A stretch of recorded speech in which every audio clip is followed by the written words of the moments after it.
Good morning, good afternoon, and good evening to you, wherever and whenever you are tuning in. Welcome to our latest edition of What Caught My Eye, or WCME Sports. I am, as always, your host, the coach, Nick Vesci. I am joined by the boy, Stephen Vesci. What up? Not with us tonight because he's out on assignment, is the man, Stephen Komlo. He should be back next week in case, you're big Komlo fans out there and are looking forward more to him than to us. But too bad you're stuck with us. This week, if you're new to the show, our goal is kind of recap the biggest things that happened in the world of sports competition from the past week, wherever it is and whatever it is, whatever we thought was the most eye-catching, noteworthy thing. We like to kind of highlight it, bring you some perspective on it. If you're looking for an analogy, we try to be close to what 90s Sports Center would have been, where you go through highlights and you learn something new each time you tune in. So Oh that's my kind God, of I our turned goal. on Sports Center today after the baseball tonight went through a whole trade deadline thing of like, here's the hour leading up to the trade deadline. And I'm expecting Sports Center to have like the first thing be trade deadline, Olympics, and then go move on. And the first thing is like NFL minicamp. Like this is why we don't watch this anymore. And that is why we do the show, because we Yes. want to kind of, if you want to think about it as nostalgia or just getting back to why we became sports fans in general, it's kind of that learning, like learning, adapting, seeing how that connection between competition and life comes about. And I think those are valuable lessons to learn. And like I say every week, if you learn something new from our show, we've accomplished our goal. Don't forget to follow us on our socials on X and on Instagram at WCME_sports. Visit us on our website at WCMEsports.com. You can also go to our Facebook page, and just to recap, our episodes, if you don't know, they drop every Wednesday at noon. They drop on YouTube and on Spotify. So be on the lookout for those. You can always go back and rewatch and re-listen to any of our previous episodes from this year that we've done in case you missed something, in case you were looking for something else. Maybe we covered some sport that you were more interested in. You can always go back and listen to those things as well. So without further ado, that'll take us to our top catch this week. Our top catch is normally the number one thing that caught our eye, that we thought we needed to highlight first. And for this week, our top catch is the Olympics. If you didn't know, the Paris 2024 Summer Olympics kicked off over the weekend. Technically, they started a day or two before the weekend, but most people look at the opening ceremonies as this is the beginning, and that happened over the weekend on Friday. So we had those kick off, and just want to give a little update. And Olympics will keep going for another couple weeks, but we still had some amazing things. There are so many events in the Summer Olympics. There's a lot of events in the Winter Olympics, but it seems like there's like 3 times the amount in the Summer Olympics. So every day, basically, you could sit there and watch so many medals get handed out. It's really cool. First thing, I love gold. Thank you, gold member. Hopefully, no Dutch athletes getting in unfortunate schmelting accidents this year. Not like the. I'm sure we all remember the Helsinki incident of 1992.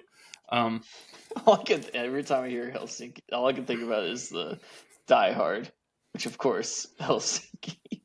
What does he say? It's Finland. Yes, Helsinki is in Finland. Yeah, thank you. Of If course, that's the one, Helsinki, Sweden, Finland. yes. So first thing I wanted to get to was the United States gold medals as of this. So as of like 6:45 p.m. on Tuesday, before recording the show, the U.S. Had won 4 gold medals. So start off with those. So we had U.S. men's 4x100 freestyle relay in the swimming pool. They won their 3rd straight Olympic gold in pretty convincing fashion. They finished well over a second above second place, which was Australia. Italy took bronze in that, but that was a pretty good one. Caleb Dressel, I believe, feels like he's been there forever, ran the final leg of that. But it was really the 3rd leg. I think is Armstrong was his last name. Dominated, really kind of took them to the win, and kind of rolled from there.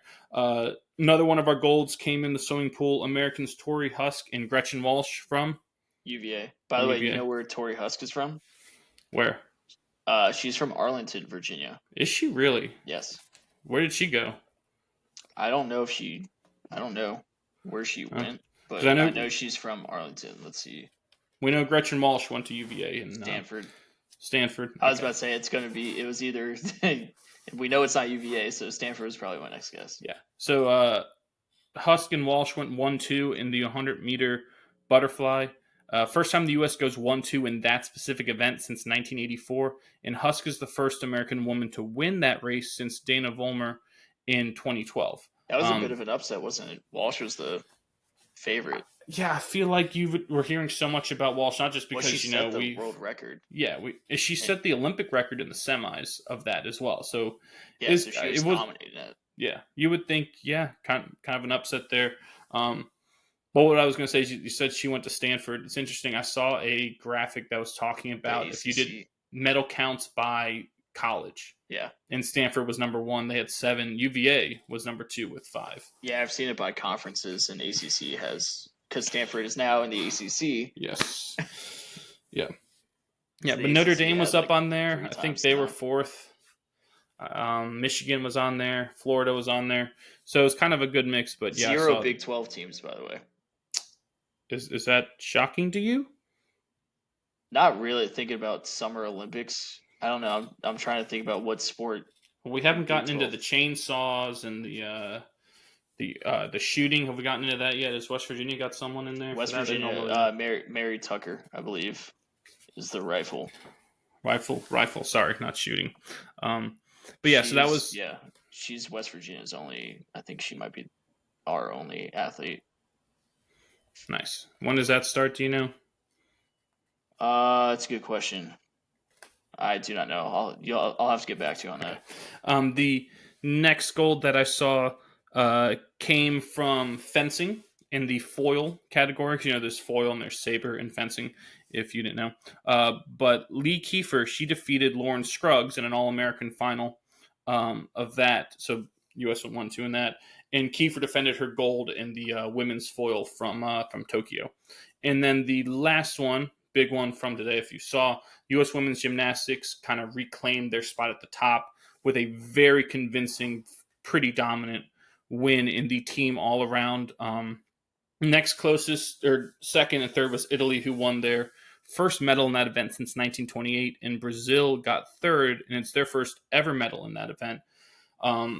But it was not really. It was kind of like over before it started, basically, for that, which was kind of nice to see them get their start, get back to where they've been. The individual events don't start, I think, till tomorrow or in a couple days. So Simone Biles, she qualified first overall in the individual all around, which should be no shocker. Yeah, I watched that team event today. That was. Yeah, Simone Biles, the explosiveness that she has is unlike anyone else. Yes. It's insane how much more height she gets and how much faster she is. Yes, she does tricks that no other woman can do, basically. There was also Suni Lee. I don't know if you know this story. They did like a background with her. So she won the individual gold all around in Tokyo, yes. So after that, she was like, she goes to college at Auburn. So she goes back to school, and she gets like this kidney disease, and she ends up putting on 45 pounds in like 2 weeks or something, and like is hospitalized and everything, and then finally like works her way back, like got treatment for this kidney disease, works her way back, and then made the team again, and then just won a gold medal. It's crazy. It almost seems impossible. First of all, through God, all things are possible. So jot that down. Thank you. That was a setup there.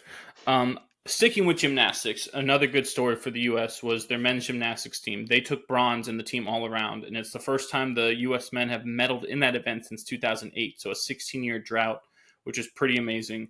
Japan got gold in that, and China earned silver, which I think was a slight upset. I think China was supposed to be the winners in that, but I thought that was cool that the men were able to get a medal in that event.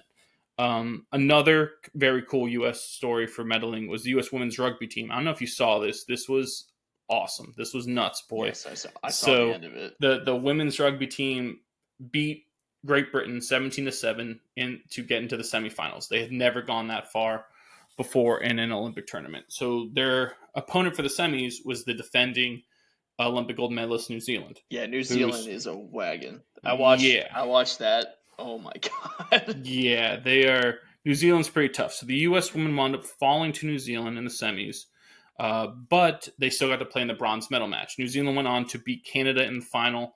Like you said, New Zealand's pretty pretty darn good, pretty dominant. But the U.S. again, their work wasn't done in the bronze medal match. They drew Australia, who for a lot of people were the favorite actually coming into the Olympics. So they got to play Australia, and again, if you didn't see this ending, this is nuts. If you think back to the Deshaun Jackson miracle at the Meadowlands too, or even the first miracle at the Meadowlands with Herm, this was akin to that. It was nuts. With in the second half, down by 5, which is the equivalent of one try or touchdown if you want to equate it to football. The U.S. has the ball basically in front of their own goal line, or right in touch line, whatever you want to call it again in rugby, and they got to go the length of the field.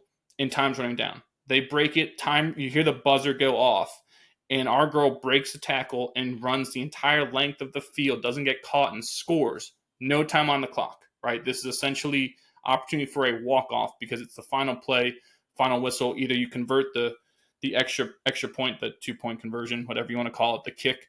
You either convert that or you go into overtime. And because she broke away straight down the middle, she's able to touch it right in front of right in the middle of the line. And so you use where you touch it and you move back for where you want to do your try from. So literally you can just take it right there, chip shot, like from a couple yards away, put that in for the extra 2 points to win in walk-off fashion to take our first ever medal in rugby at the Olympics. It was awesome. Yeah, that was she nuts. She ran right through that girl's Yes. face. That was Yes. like prime Mike Allstott. Like just Christian Okoye. straight through her face. I did see someone say playing cover 0 in that situation was certainly a choice. It's funny because you look at it from an American football's perspective. Are you able you can to put people wherever you want. They could. It's because it's happening so fast with with that time coming down. You're trying to kind of tangle them up. So you're trying to tackle them because you don't want to have them break. Because the idea is there's only 7 people out there. So if you did everyone drop back, they would think there's maybe too much space to maneuver. And the problem is to get yourself back from there. It's not like there's a whistle, right, where I can set up my defense. Oh, incomplete pass. Yeah. Let me call a timeout. We'll set up our prevent defense. So they're all out there. So you would still have to be running a sprint in the run of live play to get back there. But it is about thinking that why didn't one of these couple people just kind of go back a little to make sure this didn't happen? But I think it just happened so fast that the U.S. was able to capitalize on it. And that's, it ain't over till it's over, right? That was pretty awesome. That was got to be one of the highlights of the games so far. Sticking with some more American stuff in skateboarding. I don't know if you saw this. The final in Skateboard Street was pretty epic. It was just one person laying down after the other, and the U.S. wound up going 2-3. Jagger Eaton won silver in this event. He won bronze in the last Olympics, and Nigel Houston, who feels like he's been out there forever, he got bronze. But they both did so well. Japan's Yuto Horigome, he took gold. And he landed a trick so easily that Ryan Sheckler, by the way, was the commentator. He was like, yeah, that's probably the best trick out here, and that's probably going to win it. Like, they immediately knew it, and he got by far the highest score during the best trick portion of the skateboard street event. So he took gold. It's his second straight gold in the Olympics. He won gold in Tokyo. But was pretty awesome to see. Even Sheckler and the commentator were like, this might be the best street final we've ever seen, because it just was one person after the other blowing up. So that was fun, despite, losing out on that gold. A couple soccer things. The U.S. women's national team, they beat Germany 4-1. It was definitely their best game of the tournament so far. Meant they're going to automatically advance to the quarterfinals, regardless of what the result is in their final group stage game. And today, the U.S. men's national team, they advanced to the quarterfinals. They had beaten, after they lost 3-0 to France in the opening match, they went and turned around and beat New Zealand 4-1. And then today they beat Guinea 3-0 to advance to be second in that group behind France. And their reward for advancing is they will play Morocco in the quarterfinals. And it's the first time they've moved to the knockout stage in the Olympics, the men have, since 2000, which is kind of amazing. And the men's soccer is a little different, right? It's an age group. Correct. So you're not looking at World Cup rosters. It's all U23 for the men, whereas in the women, you were looking at for the most part World Cup rosters. So it's U23, but each country has the ability to carry 3 people who are older. Right. The U.S. only chose to take one. Walker Zimmerman, I believe he's a central defender. But so everyone else out there is very young. France has 3 guys. You got guys like Alexander Lacazette, who's been a staple from like the Premier League for feels like he's played there for like 10 years, right? He's on the French side. So they got a couple guys like that.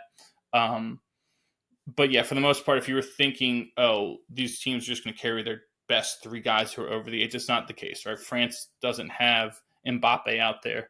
They don't have Griezmann out there. So you're I think that's probably what the U.S. is looking at is like, yeah, Pulisic is not going to be here, right? We're not going to get Serginho Dest. He's been injured, I think. You're not going to get Weston McKennie. You're not getting guys like that. It's a good look at the future exactly. Of like your young guys to see how do they compete with the other young guys in the rest of the world. And it seems like we're competing. Exactly. And I think that's probably in the long run for U.S. men's soccer a good thing. Moving to the hard court, Kevin Durant came off the bench and scored. It sounds ridiculous. I just said Kevin Durant came off the bench. He came off the bench, scored 23 for the U.S. as they beat Serbia 110-84. It's a pretty convincing win. He didn't miss a shot. I don't think he made every shot. I don't know. I know he came out firing. I believe he may have made at least until I turned the game off, because then it started becoming a blow up. Yeah. But as I was watching that, he at one point was like, I think it was like 10 for 10 or something ridiculous. Yeah. Whatever. And you know what? It was insane. If that's how he's going to shoot coming off the bench, then keep bringing him off the bench, right? That was his first action because he was hurt too. He was almost like a game time decision. We'll see what happens, and then he comes in. He's like, he's not missing. Yeah. And that Serbia team is very good. Yes. Yeah. I mean, you have Jokic, who's arguably the best player in the world. Yeah. You throw him in there, and it's probably like him and Giannis and Doncic. I think a lot of people might put them as the 3 best players, maybe in some order. So to come out and it just shows that basketball, you can't just be one person. Even if you are the best, right? Even if you are LeBron. The LeBrons of the world can't do it alone. You need other people around you. Well, I think Steve Kerr did a good job of playing like Derek White and Drew Holiday, and that's the only you're only allowed to play 10, right? Oh, really? Is that a rule? Yes, because that's why Jason Tatum didn't get in. Oh, because he had already played 10 people, and he was like, I can't. That is so bizarre. That does answer my question, because watching France is extremely good. France had a crazy game today. If you saw this. I miss it. But they were down by 4 to Japan with like less than 20 seconds left. And Strazel, who's the one guy out there you don't know, but he's been fantastic as their point guard. He hits a 4-point play to tie the game with under 10 seconds left. And they go to overtime, and then they wound up pulling away in overtime and winning. It was an incredible game. But I noticed watching them, there's like the same 5 people out there the whole time. It's like, yes, I know they're not as deep as a U.S. team. No one but is. Still, they have some other NBA guys sitting on the bench. You would think you could give someone a break, right? And that might answer the question as to once I play this guy, I've now taken someone away. That's a really interesting rule, and that would make sense, because I was looking at the box score for the U.S. men and seeing that Derek White got hit, and seeing that Drew Holiday started, and I thought those were good moves, like you said, because you can't have everyone out there being alpha. If you think of it that way, you have to have guys make roles, and those guys carve out great roles, and they're also champions. They know how to win. So that would make sense. But the leader of the team that just won the championship didn't play. Yeah, and I'm sure he's going to play the next game. But yes, heck, he might even start him next game. We play South Sudan next, who in their first. Luol Deng, yes, he's not playing. He's the general manager or coach. I did read that he funds everything for South Sudan. He's funded flights, hotels, gym times, everything. He single-handedly built this team. Well, who dropped 15 points in South Sudan's opening win over Puerto Rico? Who? Mariel Shayok from, UVA. well, technically Iowa State by way of UVA, but yes.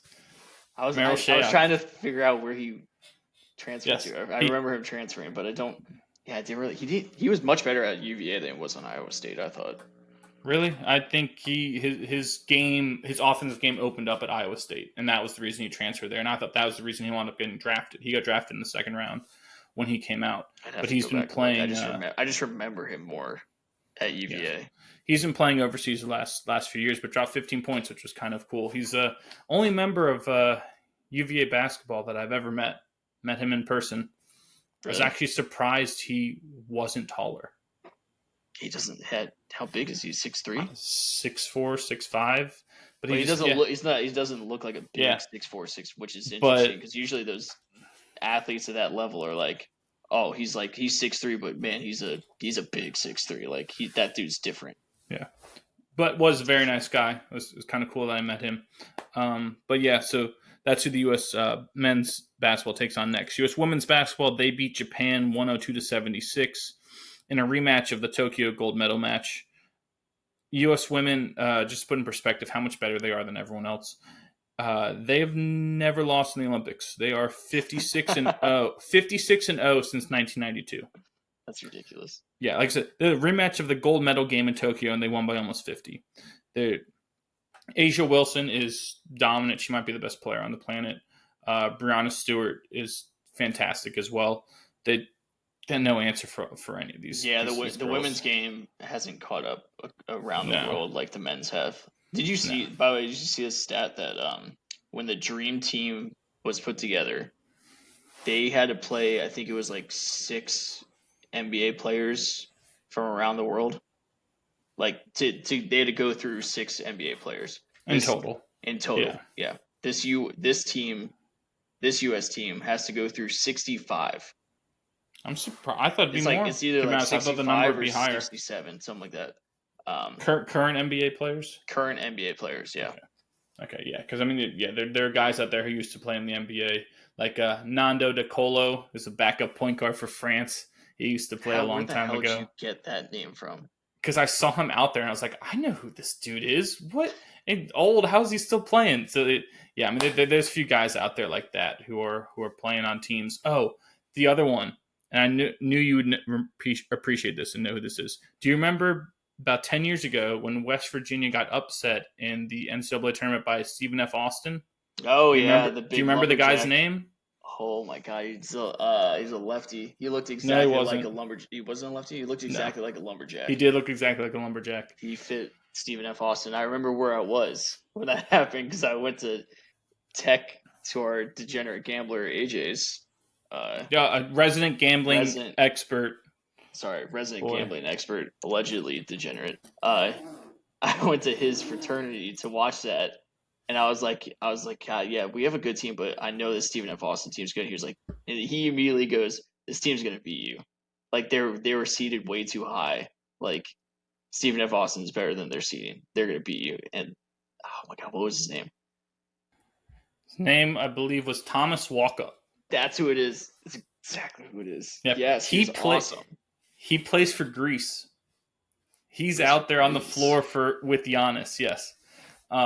He's been playing his pro basketball in Greece since he left Stephen F. Austin, so he's been a naturalized kind of citizen of Greece. So that's how he's able to play for them. But yes, I saw him out there. I was like, is that the Stephen F. Austin dude?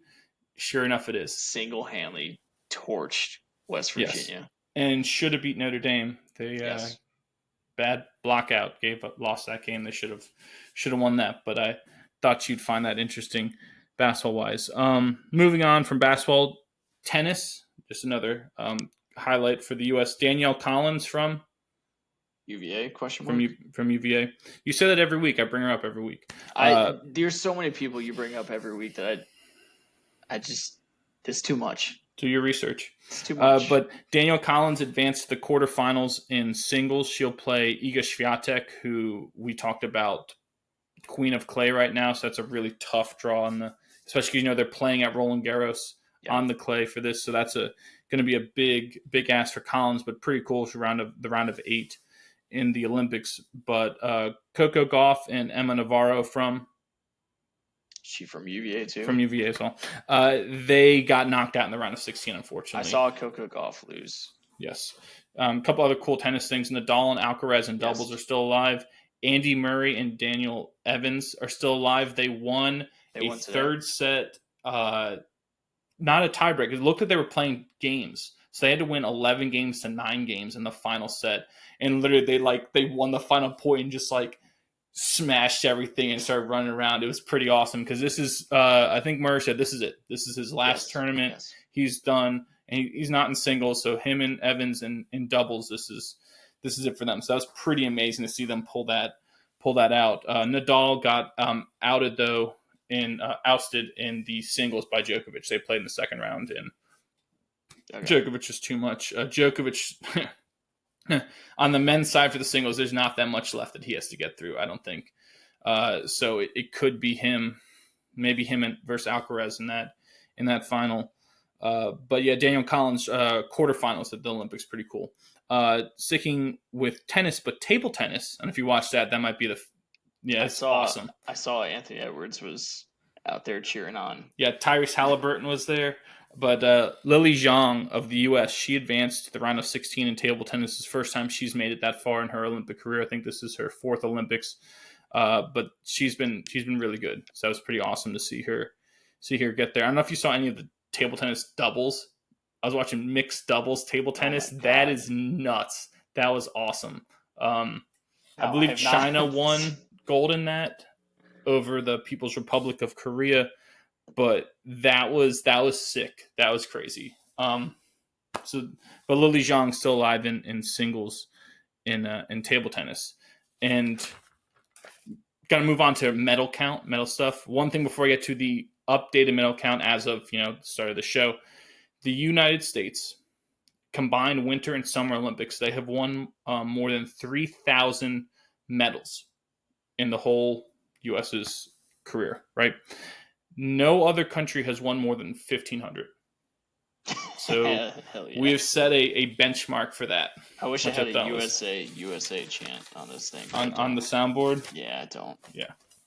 Yeah, I thought that was cool. So medal count as of the start of this show, depending on what you look at it. I always thought you looked at it by total, but then if you go online, you Google this stuff, you see it split. Like sometimes it'll be number one is who's won the most gold, as opposed to who's won the most total medals. It just depends on what you look at.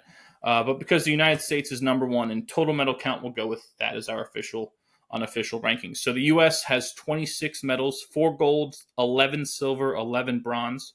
The next closest country is France with 18, 5 gold, 9 silver, 4 bronze. China's number 3 at 14 with 6 gold, 6 silver, and 2 bronze.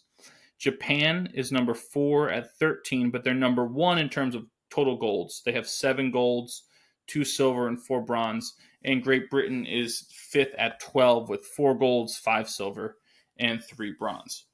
Anything I missed from the Olympics before we move on? Olympic shooting. That has actually already started, but they continue over the next few days. But Mary Tucker, who is the West Virginia rifle girl, she did not place in her individual event, but she has 2 more events that she's doing. She's doing, or actually 2 more. I think 3 they are individual events. Just misread this. Thursday, August 1st, women's rifle 3-position qualification, and then 3-position final on the 2nd if she makes it. Very cool. I was going to ask you, what is there's so many events in the Olympics, but what is the one that catches your eye the most? Are you going to say the one that's been my favorite to watch so far? We are what caught my eye. Yeah. So which one do you catches your eye the most? I mean, so far it's been table tennis. Okay. That has been. I don't know why. I think it's because we can go out and play table tennis, right? Yeah, we can go to someone's house and play it, right, and play against each other. So it's kind of like one of the reasons people enjoy golf so much is not just because of the leisureness that you can play on your own, but the fact that you can actually do what they're doing, but not as good. So watching these people play table tennis has been, I thought, freaking nuts. It's awesome to watch that. So I would go with that. I like the rugby, always like that. But yeah, I would go with. I don't know. It's always, my wife Jordan. She said it earlier today. She's like, "Why do you like watching these obscure ones? Like, the gymnastics is never on. You're never watching the swimming." I'm like, because it's so cool. The table tennis, like these things, I think are cooler, right? So table tennis would be the one that stood out to me so far. Okay. For me, I would say volleyball. Volleyball's good. I love I love that as a sport. I think it's simple to understand. I think it showcases athleticism, coordination, high skill level, high athleticism, high like angle is taken, IQ plays, all of it. Like beach volleyball, indoor volleyball, whichever one. I love volleyball, and we also come from a hotbed of women's volleyball. Indoor volleyball. Yeah. Yeah. Yes. Other one I mentioned is water polo.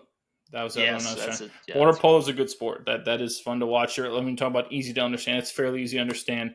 It's also good that Kenny Albert is the one calling those games, who calls a lot of hockey games, and kind of the way going back, fires, shoot, scores, that type of stuff. It fits very well. So it makes it very easy to watch and entertaining when he's on the call for that. So water polo has been fun to watch too, but they haven't gotten to medals though. Yeah. Yet in that. Have you watched any field hockey? We recorded them because my wife played field hockey in high school. Yeah, I watched some and explained to our parents a lot, because I've learned many of the rules of that, and not a big fan. Have you? No, it's an interesting sport. Yeah, have you seen corners or whatever it is? A penalty corner. Yeah. Well, because so weird.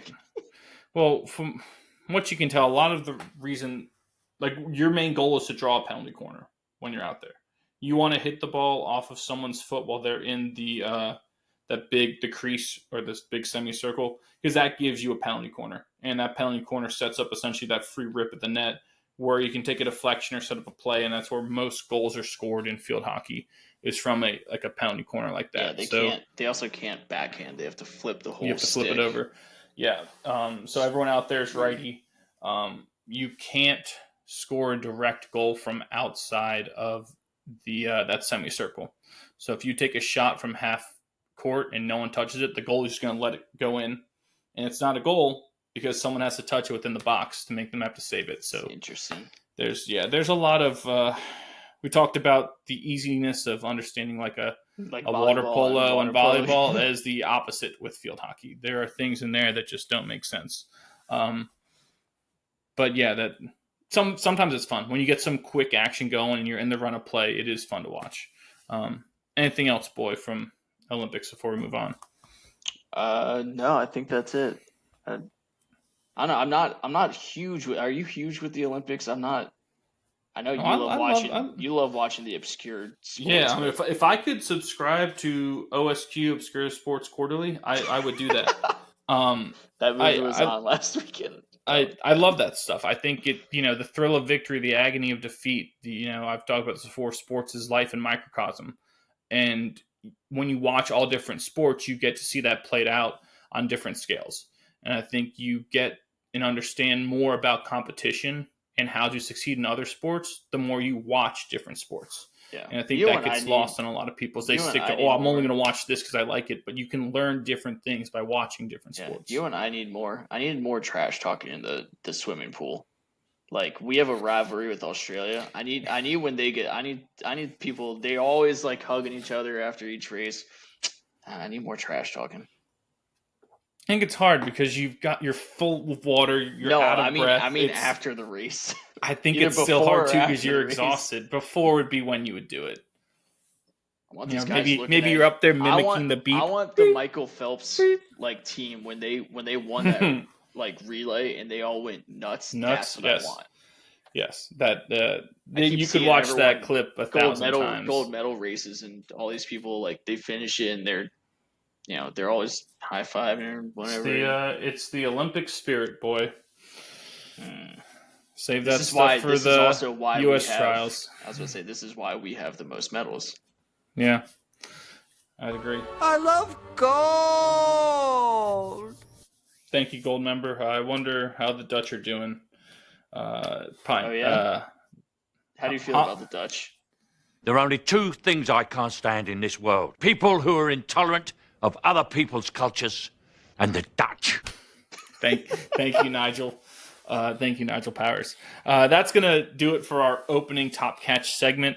We're going to move on to our next segment, which is our Mimosa Minute, brought to you by Maine & Co., the creators of the modern mimosa. Visit them at mainsip.com and follow them on Instagram at maine.co to stay up to date on new releases, especially this summer. New stuff coming out. Maine & Co., they've been highlighting excellence in women's athletics since 2020. So my Mimosa Minute this week goes into the realm of women's golf. I don't know if you saw this, boy, but Lauren Coughlin from UVA. She won her first ever LPGA Tour title at the CPKC Women's Open in Calgary. That's essentially the Canadian Open. Right? The Canadian Open is what they call the men's. This is the Women's Open in Canada. So, like the men's Canadian Open, they have like the whole with the hockey boards and the hockey goalie masks. They had this at in Calgary as well. I got a question for you. Does the men's Canadian Open rotate outside of like Ontario? Like they play different places. I think they used to be in one spot, and then I believe they go to different places. Because you mentioned Calgary, that sounds like an awesome time. Going to Calgary in the summer, mountain course. Yeah, it was like a lake course. It looked pretty nice, but I think they got to rotate as well. I would think, but don't quote me on that. But yes, she won by 2 strokes finishing at -13. She birdied the par 3 17th hole, and when she got onto the tee box, she was in a 3-way tie for the lead. She left that hole in sole possession of the lead and did not relinquish it. Her birdie on that hole, there had only been 3 birdies made the entire day on that hole before she stepped up, and she knocks in a birdie essentially to win. Again, it's her first career victory in her 101st career start, which is amazing. She's the 3rd first-time winner on tour this year, and this pretty much sets her up to make a Solheim Cup spot. She's like almost in the automatic qualifying position. So this kind of not 100% wraps that up for her because there's still a few more events, but very likely that she'll be on the Solheim Cup roster representing Team USA against Team Europe in, I think, 2nd week of September in Gainesville, Virginia at Robert Trent Jones Golf Club. Yes. Solheim Cup is a women's equivalent of the Ryder Cup, if you did not know that. But I thought that was really cool. That got the champagne dumped by her husband, John Pond, who was out there supporting her. Wasn't caddying for this week. He said, because she was in the lead of the previous major, the Evian Championship, and he was caddying for her that week. And he said, kind of tongue-in-cheek, but he was like, maybe if I wasn't caddying for her, she would have won this tournament. So different caddy on the bag this week. She came out on top. He's the first one out there to dump the champagne on her. It was pretty awesome. If my son, tiny toddler son, wasn't asleep, I'd have been yelling at the TV. It was amazing. Boy, anything else Mimosa Minute wise for you? Mine, for my eye-catching one, there's been so many for the Olympics, but I think today with the women's gymnastics getting gold and having the Simone Biles back, like redemption tour, Suni Lee coming back with her story. They also had the girl that I think it was Jade something. I can't remember. Jade Carey. Yeah, she was sick. She had, I think, like the flu, and she only did the vault, and she had a ridiculous score. She was phenomenal. So like them getting the team gold medal, I thought that was really cool. Yeah, I like it. Also giving the nice product placement. Show it. Show the can. I'm also all about the product. Also, what I'm drinking tonight, not a sponsor at all, but also one of my favorite rye whiskeys, is a woman-owned company, Catoctin Creek. This is in a nice container here, nice carafe, but Catoctin Creek is a woman-owned company, rye whiskey. Where are they out of? They are in Purcellville, Virginia. Very cool. Very close to where we grew up. Yeah. I love it. Good. Yes. So thought I'd slip that one in there in case you want to give them a plug. I like it. So that's going to do it for our Mimosa Minute this week, sponsored, as always, by Maine & Co., the creators of the modern mimosa.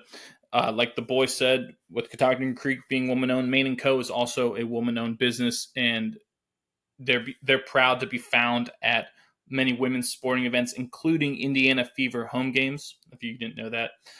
Maine & Co. championing women's athletics since 2020. And that's going to move us on to our baseball segment, which is brought to you by Bobo's Fine Chicken in Virginia Beach. And visit them on Shore Drive near Chicks Beach for breakfast, lunch, and dinner Monday through Saturday. Grab some chicken on your way to the beach or to a ball game. Bobo's and baseball ain't nothing better. First thing I wanted to bring up for the baseball-wise, and unfortunately, these types of events have lost their luster in recent years, mainly due to pitch counts and pulling people from these things and combined ones. But Dylan Cease of the San Diego Padres threw a no-hitter this past week against our Washington Nationals at Nats Park. It's the second no-hitter in Padres history. Cease allowed 3 walks, but struck out 9 on 117 pitches in San Diego's 3-0 win over Washington, so I thought that was cool. He's been a really good pitcher for a while. A lot of people don't know it because he's been playing for the White Sox, and now he's on a team that's looking to contend in San Diego. Couple other crazy finishes. I don't know if you saw this game over the weekend on Saturday, but the Yankees were down in the 9th inning and facing closer Kenley Jansen of the Sox in Fenway, and they were able to come back and tie the game at 8-8 to force extra innings. In extras, the Yankees scored 3 runs in the top half of the 10th to beat the Red Sox 11-8. Aaron Judge, who we'll talk about again in this show because he's that crazy, he went 4 for 4 with a home run, a double, and 2 walks. So he got on base. He was up 6 times, got on base 6 times, which is just absurd. And that game featured 5 different ties. So 5 different times a team came back to tie the game, and that's the most in a major league game this season. So that was really one of the games of the year, was that Yankees-Red Sox game. Like every Yankees-Red Sox game, it took an hour and a half longer than a normal baseball game would. But that, even with the pitch clock, that's what you get. That's the territory. Yeah. And next, you're going to, still not good news for your Sox on this one, but Ezekiel Tovar and Brenton Doyle from? He is from Shepherd. From Shepherd University I West Virginia. I always need to make sure I get that correct and not say Shenandoah. He's from Shepherd. Shepherd. Yeah, they play in the PSAC for football, by the way. PSAC with schools like that? Slippery Rock and Kutztown and what does that stand for? Like Pennsylvania State Athletic Conference. All those D2 Pennsylvania schools, Shepherd plays in that. None of you knew that. I did not know that. Tovar and Doyle combined to go 5 for 10 with 2 home runs, including Doyle's first career grand slam, and they drove in 7 runs as the Rockies tied a franchise record for most runs in a game in their 20-7 rout of the Sox.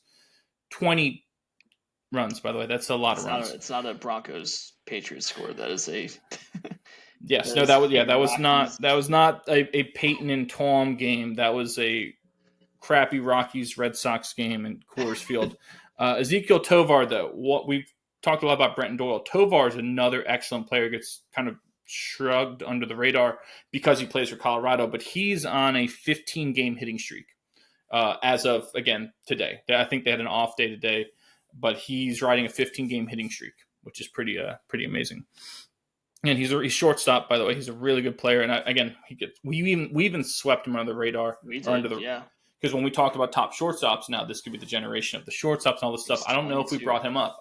One of us may have threw his name out there in passing, but he's probably batting close to 290 with almost 20 home runs. Yeah, I'll give you his stats as, right now. As a shortstop. 287, 17, and 50.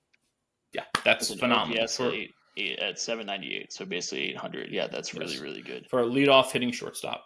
So he deserves 22 years old. Yes, he deserves some mention in that line of some of the great shortstops of the game. Yeah, he absolutely does. Yes, he is pretty fun to watch. Elsewhere, talking about young guys, Xavier Edwards, rookie for the Marlins. He hit for the second cycle in Marlins history. I don't know if you saw this on Sunday against the Brewers.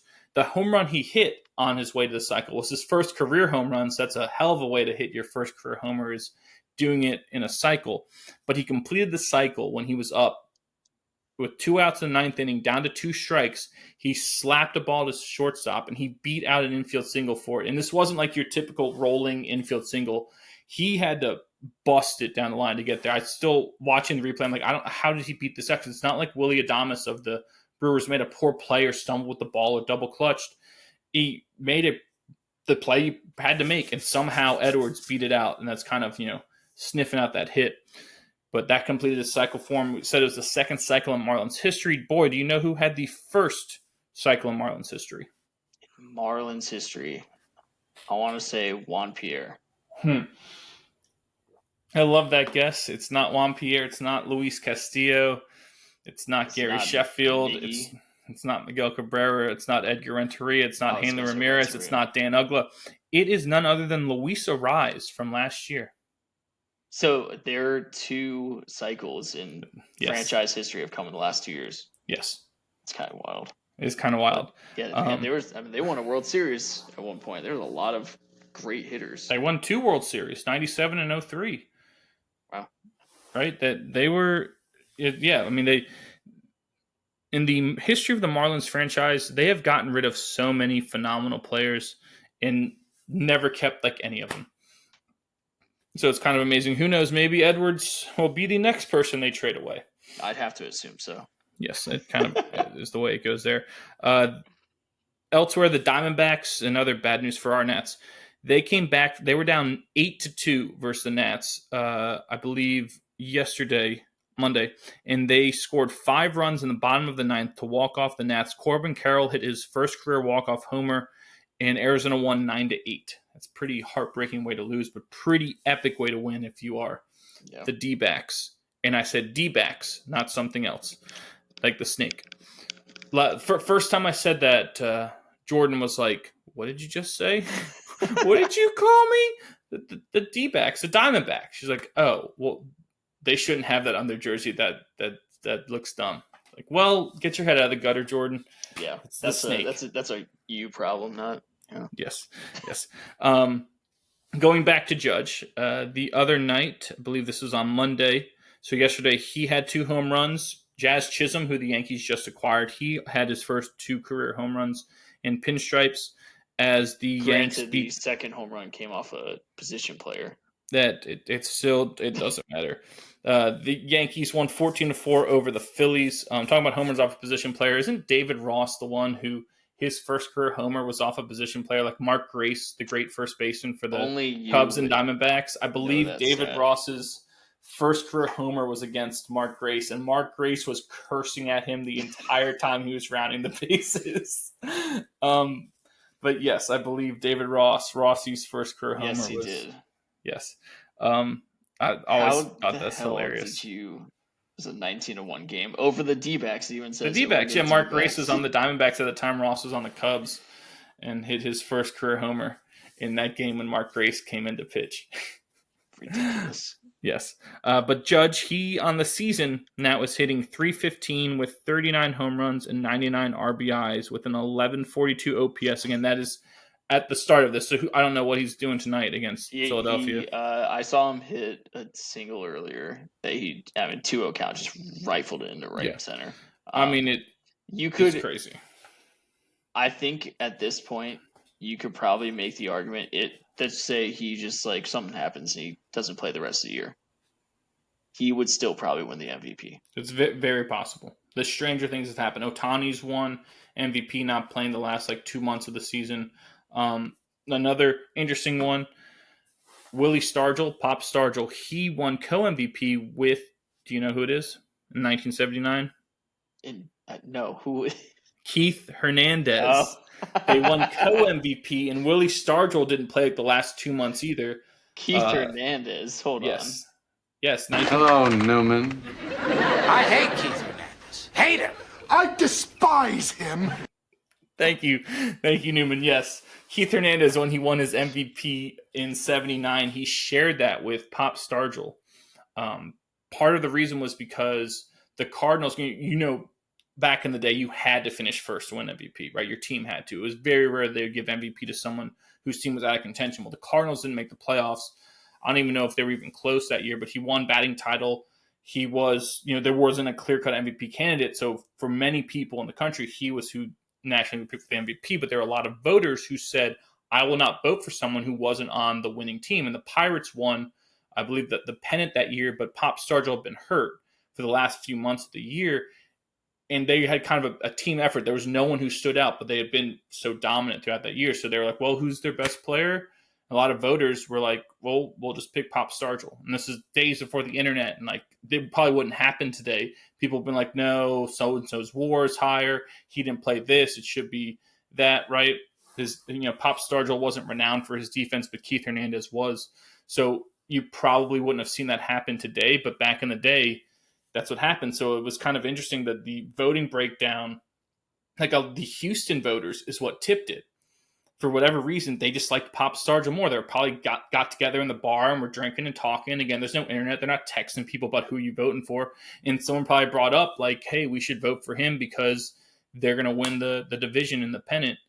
And that's what kind of tipped the scale and made it a tie between Stargell and Keith Hernandez. So, again, hopefully you learned something new. I did learn something new. Yes, I did not know that. Yep. But you're right. It is very, very likely that if the season ended today, that Judge is going to be your MVP. Those numbers are stupid. Stupid. I think, is he on pace to break his own home run record, the real home run record? He's like right on it. Like, yeah, he's basically at this almost the exact same pace. Yeah, it's pretty amazing. Anything else baseball wise? You want to get into trade deadline stuff? That I do. The deadline ended today, right before we get into that a little bit. There's one other shortstop who's been on a tear who got called up. No, Tyler Fitzgerald of the Giants. Yes. Last 2 weeks, he's hit 8 home runs, 15 runs batting 380. Guy from Louisville. Really? Yeah. He's 26 years old now. So, yeah, just made his MLB debut. Well, actually, I guess he made it last year at the September call-ups, but he's finally getting like the everyday shortstop role, and he's been on fire. Yeah, I saw Jeff Passan, the great Jeff Passan, posted something about that. This guy's not getting like any love, and he's just been mashing it snail out there. He has been mashing it snail. But trade deadline, there's only before you get in it. When are we going to get the sound of Frank Reynolds going back off snail? Because you're just mashing it right now. When are we going to get that? You have to ask Komlo, our producer, who's out on assignment. Yeah, unless we want to pay for YouTube Premium, because I can get that like right now if we paid for YouTube Premium. I don't know what that costs, so until we start making money, we're not going to do that. Who says we're not making money? You see these koozies? Good. It's all about the product. Yeah. That product placement. If I'm doing anything, it's going to be about the product. Yes. All right, boy. Trade deadline. All right. Anyway, I hope I threw you off. Yeah, you threw me off. Now I gotta regather myself. Back to the trade deadline. There weren't any huge blockbuster deals. I would say. I don't think you would say that either. Goooooold didn't go anywhere. Crochet didn't go anywhere. Those are the two biggest names. I think. It's very interesting. Crochet did not get traded. Yeah. Well, he basically told people that you're gonna have to like lock me up long term to whatever team he gets traded to or something. I guess people, because if I get traded to you, I'm walking unless you give me something after this year. Yeah, which is valid. Yes. So basically, he's probably going to get a lot. What I've heard is that he's getting traded in the offseason. But they missed. Well, agents and teams have more time to talk with him and negotiate something like that because they're not going to do it during the year in a pennant race. Yeah. There weren't huge. Yeah, there weren't huge things. Flaherty goes from the Tigers to the Dodgers. The Dodgers got a pretty good haul. Mariners, I thought, did pretty well. They got Justin Turner, Rosarena. They did okay. Padres get, I think, Tanner Scott, who's one of the best lefty pitchers. Orioles, I thought, did good job with Zach Eflin. And Trevor Rogers. Trevor Rogers was a good, Trevor Rogers. The much-needed left-handed pitcher from them. Yes. And so Zach Eflin. Yeah, There's so if you look great at ground ball rate. Yeah, they now have Corbin Burns, Grayson Rodriguez, Eflin, Rogers as your four. And Dean Kramer is their last. Yep. That's pretty good going into it is the pretty good, postseason. especially because you have that horse at the top, and then you've Yes. got a veteran in Eflin who gets outs. Yes. Not a lot of swing and miss, but he gets outs. A kind of crafty guy who, when the weather's cold and you're trying to square a ball up, harder to do sometimes when the ball is moving as much as his is. Yeah. So, I thought those are excellent trades from them. Yeah, I thought they did a good job. Eloy Jimenez also went to them. Yes, he did. I don't know how you feel about that one. That's interesting, but it's another bat. Like, they lose Austin Hayes. You replace him with Eloy Jimenez, who is an upgrade. Who has, more upside, more potential. Maybe a guy who just needed to change his scenery too, type of guy. I mean, I thought from the White Sox to now a complete contender for a World Series. Yes. But the other move, the other move the Orioles made that I thought was really good is they got Gregory Soto from the Phillies. Oh, yeah. Gregory Soto, former multi-time All-Star with the Tigers. Very erratic at times, but can be really streaky. And when he's on from the left side of the mound is unhittable. And it could be another guy who just changes scenery. He never seemed to fully click when he was in Philadelphia. Much maligned by their fans. So it could just be a guy who needed that change, and that could be a big thing, especially a guy who has closing experience. So like if someone like a Kimbrel gets hurt or falters and you have someone who has a chance to succeed, maybe it doesn't mean he's going to, but at least it gives you another option, especially from the left side of the mound, which is a lot harder to hit because you don't see it as much.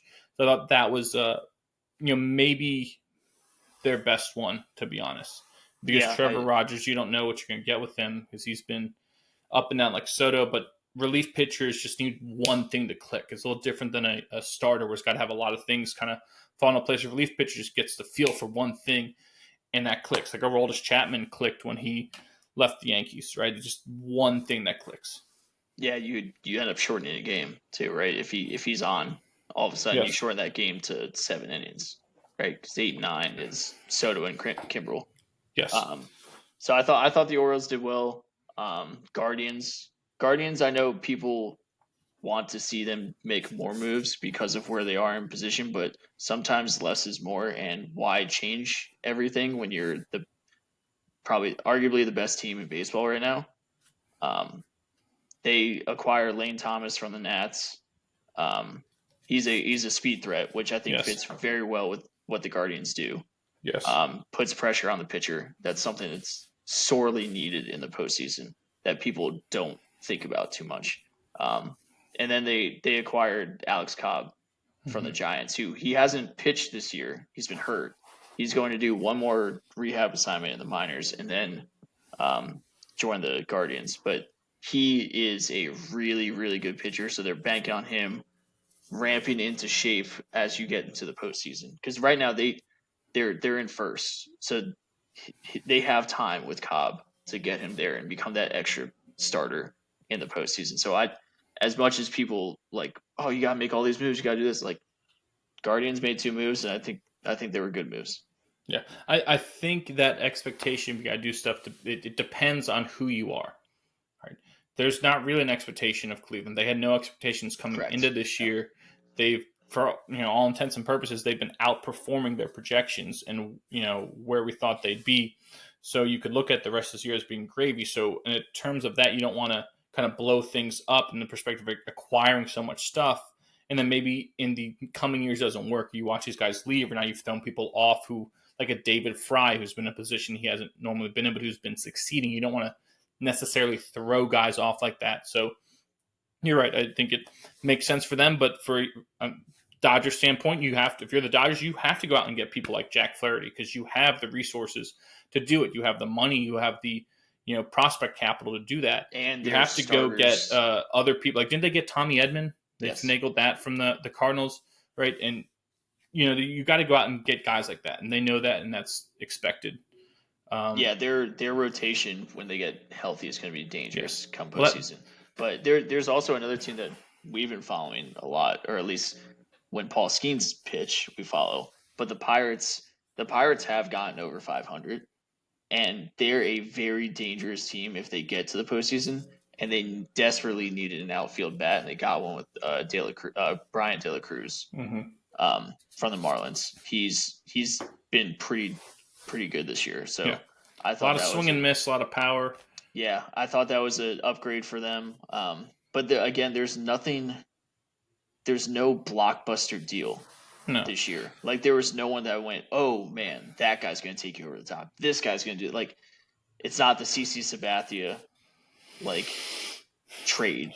It's Yes. like there's nothing really huge like Josh Hader getting traded, or Andrew Miller, Or like Zach Greinke or Verlander or they can go on Yeah. and on. No, Scherzer usually is gone. Well, a trade lot of, deadline. it's if you notice a trend, all those people we just mentioned were all pitchers, right? The biggest deals biggest thing, normally yes. come from pitchers because everyone always needs pitching. Yes. You can never have enough pitching. Yes.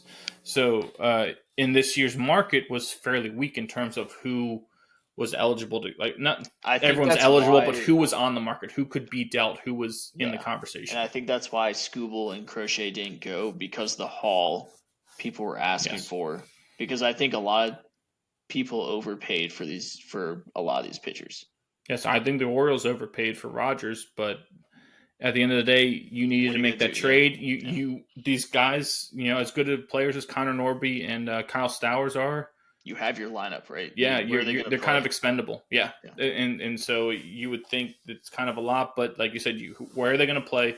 They're just going to sit there, going to pull the Yankees and keep these guys, and then they'll get in the big leagues when they're 29 and play half a season, and then you let them go, and now you've got nothing from See us, Clint Frazier. That's exactly what you were describing. Yes, right. So you don't want to pull that and waste a chance to get a Trevor Rogers. But speaking of the Yankees, they did pull 2 trades. They got Jazz Chisholm from the Marlins. They got Mark Leiter Jr. from the Chicago Cubs. What do you think of those?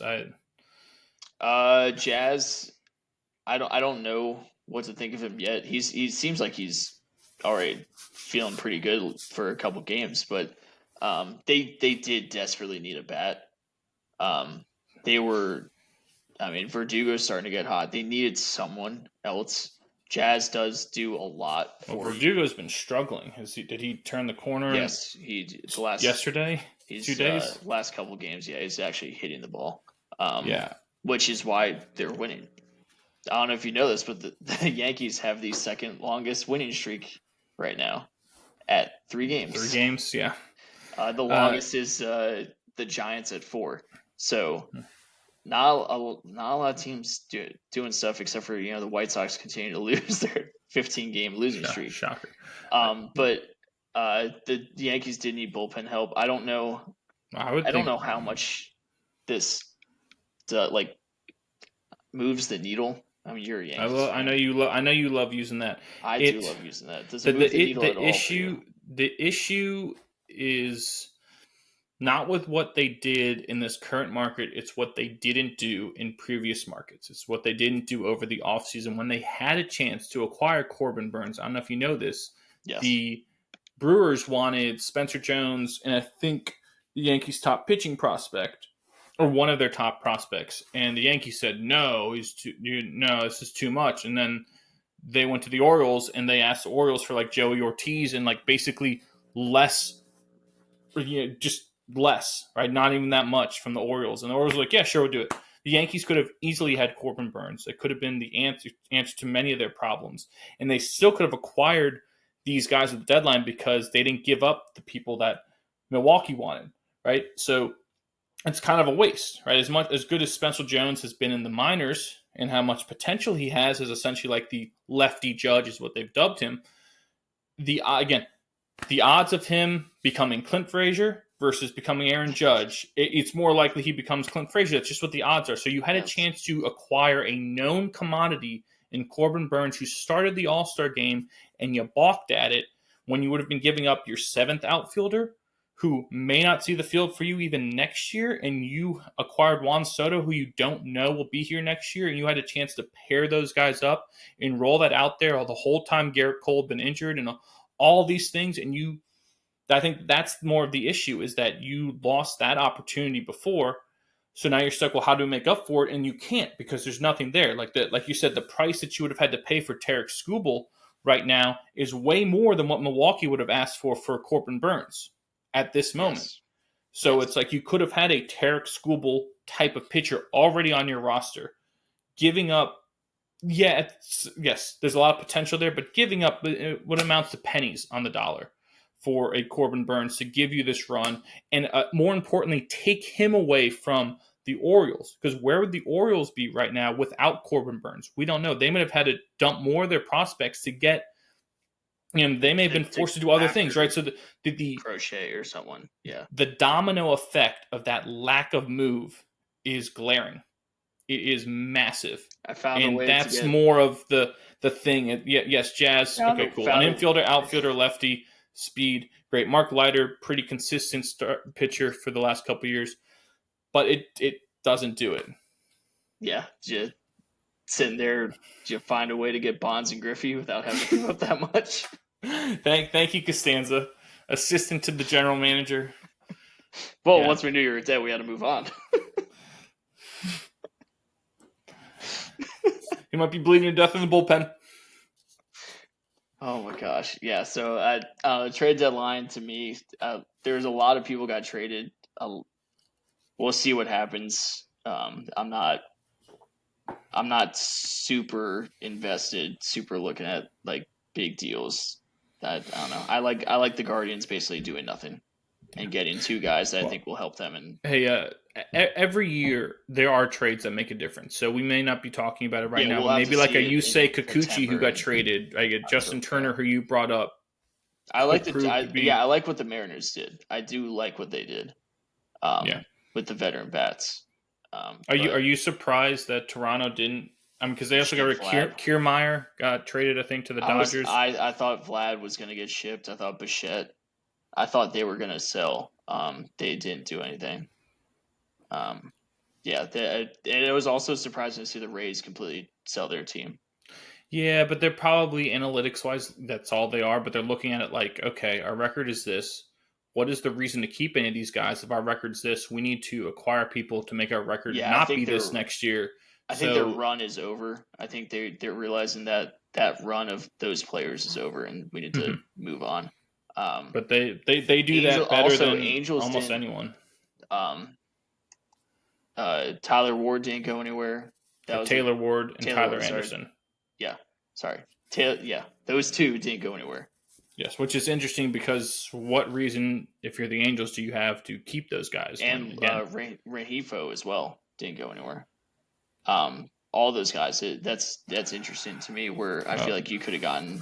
I feel like there are a lot of teams looking for an outfield bat. The Angels have been a mess, front office wise, from that standpoint of player acquisition for a while. There's a reason they've made the playoffs once in the last 10 years. Yeah. I think our guy Trout, he's not playing again this year. No, why would he? He tried to come back in a minor. He literally played 2 innings in a minor league rehab, started re-injured his knee. Yeah, it's like he's not playing. Anaheim, all of their moves have been bust. They've swung and missed so often that it's almost like why do we keep doing this? We need to find a different strategy, but they haven't approach a different strategy, and this would have been an opportunity to do that, where you unload some guys who have value right now because at the trade deadline, who you would have acquired some talent that you could throw out there possibly, right, that you could develop, but we're not gonna. And then what, Taylor Ward's gonna go get signed by someone in the offseason, you're getting nothing back for him, and okay, that's it. It just kind of seems, even the White Sox trading Eloy Jimenez, it's kind of a similar type player to Taylor Ward. I know Jimenez is more upside, and people will say that, but Taylor Ward's still been a pretty decent player who has value to a lot of contenders. Yes. Why not get something for him? I agree. So a couple of those teams that did, like, I don't mind doing nothing when you're kind of in that, like, set up, like you're leading the division, like kind of what the Guardians did. I don't mind not doing much, kind of what Pittsburgh did. Like, you don't want to oversell and, like, go after somebody and give up too much. But some of these teams like the Angels, that's just surprising that they didn't get rid of anyone. Yes. But also Rooker didn't go anywhere for the A's. That is interesting. I don't know how much team control he has. I don't know if it's they've been an interesting case. We talked about this owner wise, so I wonder if the owner was like, let's not sell anyone so we can go into our new place of Sacramento next year, whatever it is, fresh, and then we'll get into Vegas fresh, and then we'll think about those things at that time. That could be a possibility there. But that surprised me. But I got one more baseball thing before we decide to move on, because the New York Mets are. Here's the first pitch, and the season is over. And their season is very much alive. Actually, they're very hot right now, and one of the biggest reasons is another shortstop, Francisco Lindor. Mm-hmm. And it got I was looking up his stats, and it kind of got me thinking: is he a Hall of Famer? No, when it's all not right now. done, are you sure about that? He's going to need to produce several more years, but if he retired now, not if he retired now, but is he a future Hall of Famer? Because we look at like Paul Goldschmidt just got his 2000th hit. He's someone I think is a future Hall of Famer. Yes. Freddie Freeman, obviously we know Mike Trout, but I'm looking at Lindor. He's 30 years old right now. He's got 237 career home runs, 1,400 hits, 178 stolen bases. Career OPS is over 800. He also has multiple Gold Gloves. He went to the World Series with the Indians. I'm looking at him. If he plays till he's 35, putting up these numbers, he's got to continue. If he gets 2,000 hits and 300 home runs, he's a Hall of Famer. Yeah, for that position. So, yes. But he's got to continue to do that though, because he's been, since he left Cleveland, pretty inconsistent. And the times that he's produced for the Mets were at times when they were out of it. So like they'd be out of it because of his poor play, and then he'd go on a tear at the end of the season or something, and it's like, okay, great, now we won 10 in a row, but we were 20 games under 500. This doesn't do anything for us. But at the end of the day, he's going to have the numbers. So he's going to have the numbers. I get it, but he needs something more. He needs an MVP. He needs like an All-Star Game MVP. He needs a World Series, another World Series appearance. He needs to lead the Mets to a pennant victory and be the reason. He's one of the biggest something more. Yes, he is playing really well. And let's look at his numbers the last 3 years with the Mets. 270, 26, and 107.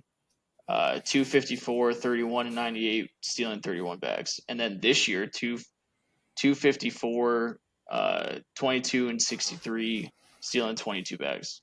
I think the issue is the first number that you called out is that batting average. So his career average is 273. It's 273, but it is just steadily going down. What's his average with the Mets? It's probably like 250, 260. His average with the Mets, he's gone, 230, 270, 254, 254. So, yeah, probably like... That's probably lower than what I said. 245. Yeah. And I think that's the bigger issue when you're talking about impact. And I get you can go to WAR, you can look at the power numbers and his OPS and the stolen bases. He's chasing power, sacrificing his average, but as... phenomenal defender. Yeah, but yes, his defense has been good. I think when he first came over to the Mets, he didn't play well defensively when he was first over there. So his defense the last couple of years has been back to where it was before. But that's one of the biggest issues is All-Star. You got to have his batting average is going to be the issue, because when you compare him to other people, especially at that position, he has a Silver Slugger with the Mets. I get it, right? You can rattle off these things as great things. He needs to keep producing for several more years, I think, before which I is consider why him a Hall of Famer. Well, I'm not going to say he's with right now. With his steady decline in batting average, you can't necessarily project that, is what I'm trying to say, because batting average essentially equates to, yes, it's how many times you get hit versus divided by your at bats, but it's also about how often you're barreling the ball up. The more you barrel the ball up, the higher chance your batting average is up. So it tells me that he's not barreling the ball up as well as he was before, and as much as he was before. So that could tell me that you could predict a decline in his numbers, and that we may be seeing the last of this, and that eventually it'll turn into 220, 230 average where he's just chasing to get to 20 homers. And it's like, well, that's great. 220 with 20 homers and 25 stolen bases. That's fine, but it's not the Hall of Fame stuff. If he plays 3 more years at his pace, he gets over 2,000 hits and 300 home runs. I still need to see more. Just saying. I think, in my opinion, I think he will get to where he needs to be numbers wise to be a Hall of Famer at the shortstop position. It's possible. It's possible. Write it down. Let's revisit this one. All right, hit the mark clip button on there. So that's going to go ahead and do it for our Bobos and Baseball segment this week. Visit Bobo's Fine Chicken on Shore Drive near Chicks Beach in Virginia Beach for some homemade chicken, handcrafted seasonal sides. Get some beer while you're there. Again, take it to the ball game, take it to the beach. It's all good stuff. I think ice cream's back, by the way. But Bobos and Baseball, they ain't nothing better. Move on to a couple golf notes before we get to our final segment, just because I thought, these caught my eye this past weekend. But John Rahm won his first LIV individual title over teammate Tyrrell Hatton at LIV Golf UK. Your boy Tyrrell bogeyed the final hole, but he should have won. But their Legion 13 won their 4th team title of the year. Waco Neiman and Cam Smith finished tied with Hatton in second place, which is just like I said, Cam Smith was my pick for the Open, and this was why, because he's been up there, and he just laid an egg. I was like, come on, man. And then turns around and posts a -12 in 3 rounds. But where was this course? It was LIV Golf UK, right? It was in the UK. I'm not sure what the course was. Yeah. But staying over in the UK, KJ Choi won his first ever major by capturing the Senior Open Championship at Carnoustie, which is in Scotland. I thought that was kind of cool. That was Excuse me? What'd you call me? JCB was the course. JCB Golf and Country Club was the course for LIV Golf. That is Rick Shields. If you don't know Rick Shields, he does a lot of YouTube content, and he did a lot of helping people with their swings, basic fundamental golf stuff. I watched a lot of his videos. I like Rick Shields, but that's his home course is JCB. So all right. Cool. It looked like a pretty cool course. But yeah, KJ Choi winning at Carnoustie for his first ever major, got the Senior Open there. And then Jonathan Vegas won his first PGA Tour tournament since 2017 when he birdied the 18th hole to win the 3M Open title. So I thought that was pretty cool. Anything else golf-wise before we move on to our final stuff? No, I think people are arriving to France for Le Golf. Yep. Le Golf National. Yeah, saw that. Saw them doing their practice round. Which roughly translates to the golf. Thank you. But yeah, their bags for Team USA, the golf bags, are sweet. Yeah. Those are pretty cool.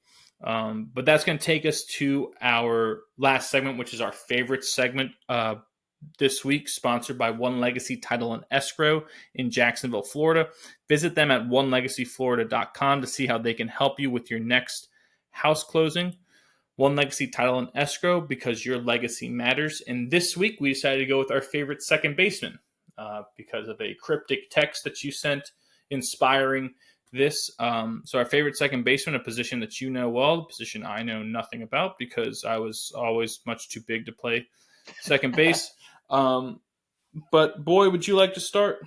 Sure. I'll start with second base. So second baseman, it used to be you stick a great fielder there who doesn't really have an arm. That was kind of the second base. Now it's evolved. There's been way better actual hitting, actual production numbers that come out of second base.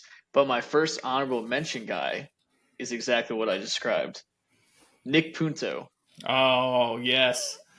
One of the ultimate utility second basemen. I love Nick Punto. Just an undersized guy, great fielder. He never hit more than 4 home runs in a year. I believe he ended his career with 19 home runs. That's 19 more than we hit. Yes, it is. I love Nick Punto. We would always get him at MLB The Show. It's also probably 19 more than all of the viewers and listeners of our show have hit combined. 1,000%. Yeah. Yeah. I'd be safe to say that's accurate. Number 5, Ian Kinsler. One of the better leadoff hitting players of the 2000s, I would say. I love watching him bad. His approach to the plate, whether you think of him at Texas or with Detroit, he was just a great all-around hitter. Number 4, a guy that I'm pretty sure is on your list, who busts out of his jersey because they couldn't make anything big enough for him. Dan Uggla. Dan Just Uggla. Absolute monster at second base. It didn't really make sense that this guy was a second baseman. That's not exactly the body type you see over there. Just massive biceps, just swinging out of his shoes constantly, basically like a mini Adam Dunn. Actually put up some pretty good numbers. He was all shoulders, just shoulders and bicep hacking away at the ball. Number 3, I hope this guy had a good relationship with his father. Chase Utley. Stickers. He's a power hitting second baseman, which is so rare. But I have the poster of him, Ryan Howard, and J. Roll in the basement. And it's a great poster. But Chase Utley was such a phenomenal player. Hall of Famer? Or Hall of Very Good? I was a big Chase Utley fan. Number 2, a guy that went on a Linsanity run in the postseason, Daniel Murphy. I don't think I've ever watched postseason games and said anyone's hotter than him at the moment. Like at one point, I think he had like 6 games in a row in a home run. And it didn't matter with Mets and then goes to the Nats. He was awesome. I love Daniel Murphy. Just the fact that he was strictly all about hitting. He was also a terrible fielder. But number 1, rotation. I don't think this is a surprise to you at all. And it's someone that you hate. Oh God, I'm gonna leave. I'm gonna hit the leave button before you even say it, douchebag. Dustin Pedroia. Oh my God.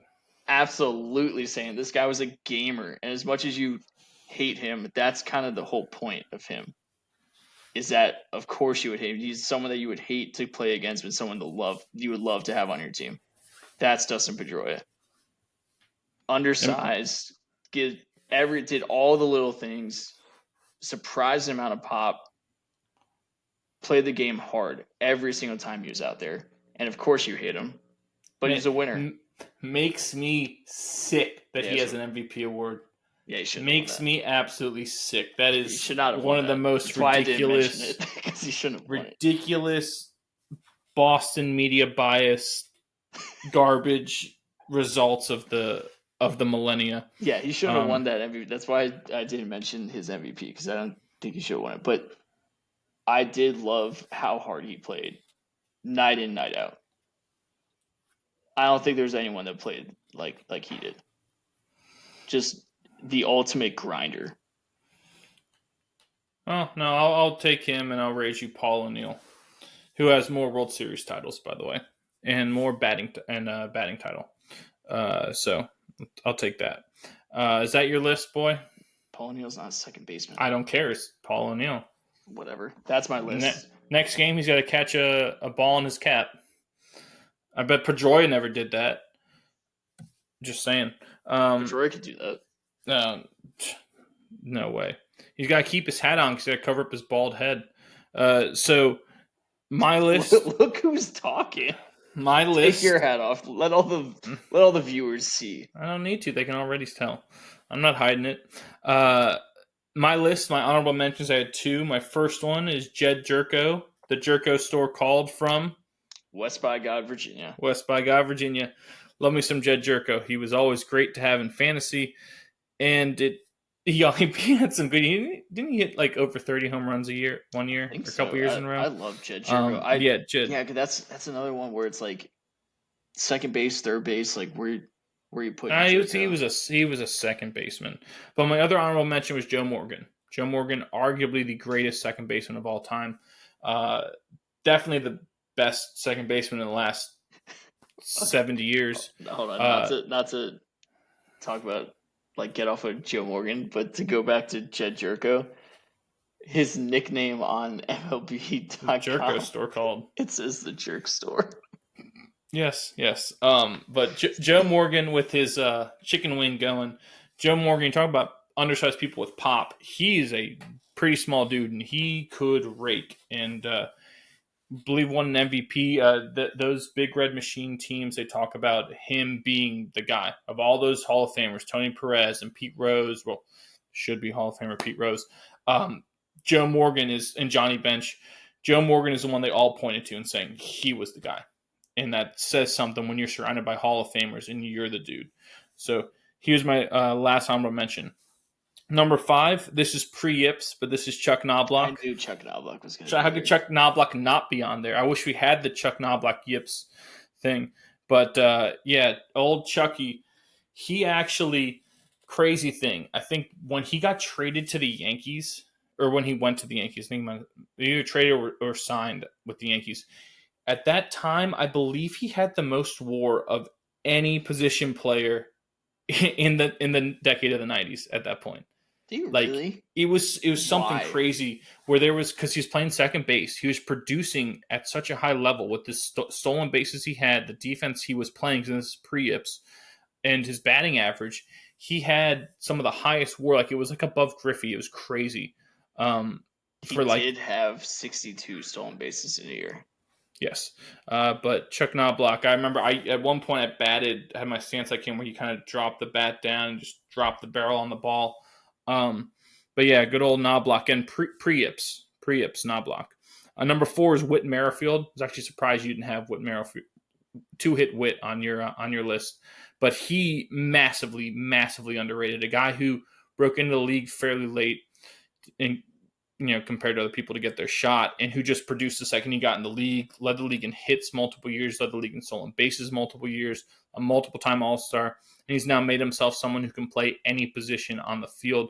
But I'm a fan of Whit Merrifield. Yeah, he needs to become an everyday starter because he's been awful this year, and I think it's because he's not an everyday starter. Yeah, no, but a big fan of Whit Merrifield. Liked him. Number 3 is Ian Kinsler. Like you said, boy, he was a great player. Every team he played on seemed to win, which I appreciate guys who seem to always be around winning. But he, at the leadoff spot, always batted leadoff too, which I like, is that you're going to pencil him in. You're going to get Ian Kinsler. He will be your leadoff hitter. You're not moving him anywhere, and he can do that role very well. Had that huge uppercut swing, but had that threat that he's going to do damage from leadoff spots. So I liked Ian Kinsler. Number 2, kind of similar to Ian Kinsler, but Alfonso Soriano. How could you not love Soriano? Worst fielding. Does not matter. The club he came to bat with was so ridiculous. That bat had to be 44 inches long and weighed 50 ounces. It looked like an oar he was swinging up there. But all he had to do was just drop the barrel to the ball and it would take off. He swung a 35-33. Yeah, that's a heavy piece of lumber. For context, he's not super big of a guy. But for context, I'm 5'11". I swung a 33-30. Yeah. What is that? What you hit 33-30 as well? Yeah, I did. I mean, that's kind of fairly standard in high school. I mean, you're not getting custom bats made like these guys are, right? No, but is just a ridiculous. But it's ridiculous. Yeah, I love me some Soriano. He was fun to watch. And my number 1 is Chase Utley. Ah, shit, they're stickers. Chase Utley was awesome. He just was so steady. His swing was so short. Just put the barrel to the ball. It would just take off. He was a phenomenal fielder, which people don't always remember because he hit so well. And towards the end of his career, he actually ran into a lot of bad luck. His barrel rate was so high, but he was hitting the ball right at people, especially because it was at the time where you could shift and do whatever you want. So they literally positioned themselves right where he would hit it, and he was just ripping line drives at people. So that hurt. But you brought up possible Hall of Fame, and when you look at WAR, when you factor in WAR, he is one of the highest accumulated WARs amongst second basemen all time, right? So Chase Utley actually deserves to be in that conversation, even though when you glance at his totals, you don't think that, but when you look at kind of a peak for him, way up there in terms of peak value, right? When you look at his total WAR, way up there. right, in terms of total because of those peak years are so good. And he played on winning teams. He has a World Series, right? He's got a lot of those things that you look for.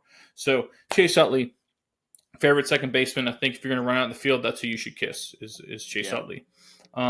Not the anything before Chase Utley does have that iconic, like, sawed off swing, that just quick twitch swing. Wrist, forearms. Yeah, I still love his swing. Yes, it was such a unique swing. Like we usually look at, like, the pretty swings that we love. His definitely wasn't exactly pretty, but it was unique and it worked. Effective. Yes. Anything else before we end our show, boy? No, I'm disappointed in myself. I didn't put Jerko. I was about to put Weatherholt, but I thought you put JJ Weatherholt. I really thought you could have put him. You put any level. I'll slip that into honorable mentions on our thanks. West Virginia honorable mentions. But yeah, that's going to go ahead and do it for our favorite segment this week, brought to you by One Legacy Title and Escrow in Jacksonville, Florida. Follow them on Instagram at One Legacy Florida. One Legacy Title and Escrow, because your legacy matters. Anything before we end the show and say goodbye to the good people? Yes. As a preview for the next few weeks, college football is about to start, and they start their fall camps tomorrow. So in the next few weeks, we'll be doing some breakdowns of the Power 4 conferences and some teams I like. So something to look forward to. Very good. Interestingly enough, I bet Notre Dame won't be on there because they're not in a conference. They are not in a conference. They will not be on there. Yeah, that sounds about right. They're not winning a national title. You never know. Stranger things have happened. Did you see Marcus Freeman throw out the first pitch of the Yankees game? You never know. Stranger things have happened. Just saying. All right, that's going to go ahead and do it for us here at What Caught My Eye, or WCME Sports. Remember to follow us on Instagram and X at WCME_sports. Follow us on Facebook. Go to our website, WCMEsports.com. New episodes will drop every Wednesday at noon, so be on the lookout for those on YouTube and on Spotify. Big thanks to our sponsors, One Legacy Title and Escrow in Jacksonville, Florida, Main & Co., the makers of the modern mimosa, and Bobo's Fine Chicken in Virginia Beach. Remember, be decent to each other. Have a good one. We'll see you next time. Take care, Guatemala.